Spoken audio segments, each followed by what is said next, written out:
પાટણ શહેરના મુખ્ય માર્ગ પર છેલ્લા ઘણા સમયથી ટ્રાફિકને અડચણરૂપ લારીઓ તેમજ પાટણ નગરપાલિકા તંત્ર દ્વારા દબાણ હટાવવાનો સપાટો બોલાવીને માર્ગોને ખુલ્લા કરવામાં આવ્યા હતા.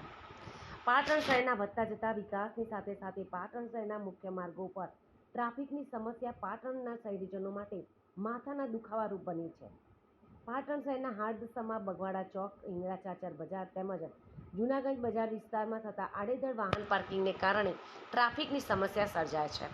તો પાટણ શહેરના બગવાડા દરવાજાથી હિંગળા ચાચર ચોક વિસ્તારના માર્ગો પર ટ્રાફિકને અડચણરૂપ ઊભા રહેલા લારીઓવાળાઓ તેમજ વેપારીઓ દ્વારા રોડ આગળ કરેલ દબાણને પાટણ નગરપાલિકા તંત્ર દ્વારા દૂર કરવામાં આવ્યા હતા. તો સાથે સાથે અડચણરૂપ વેપારીઓના તેમજ લારી ગલ્લાવાળાના માલ સામાનને ઉઠાવી પણ લેવામાં આવ્યો હતો. આ કામગીરી દરમિયાન કોઈ અડચણ ઊભી ન થાય તે માટે પાટણ નગરપાલિકા તંત્ર દ્વારા પાટણ ટ્રાફિક પોલીસ તંત્રને પણ સાથે રાખવામાં આવ્યું હતું.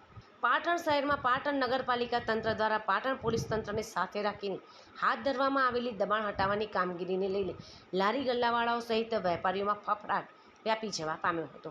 તો પાટણ શહેરમાં બની રહેલા નવીન આઇકોનિક બસ સ્ટેન્ડ શરૂ થાય તે પૂર્વે જ બસ સ્ટેન્ડ વિસ્તારમાં નગરપાલિકાના નીતિ નિયમોને નેવે મૂકીને બની રહેલા આડેધડ કોમ્પ્લેક્સની પણ તપાસ કરી યોગ્ય કાર્યવાહી કરવામાં નહીં આવે તો આગામી સમયમાં બસ સ્ટેન્ડ રોડ પર ટ્રાફિકની મોટી સમસ્યા ઉદ્ભવવાની પૂરેપૂરી સંભાવનાઓ પણ જોવા મળી રહી છે.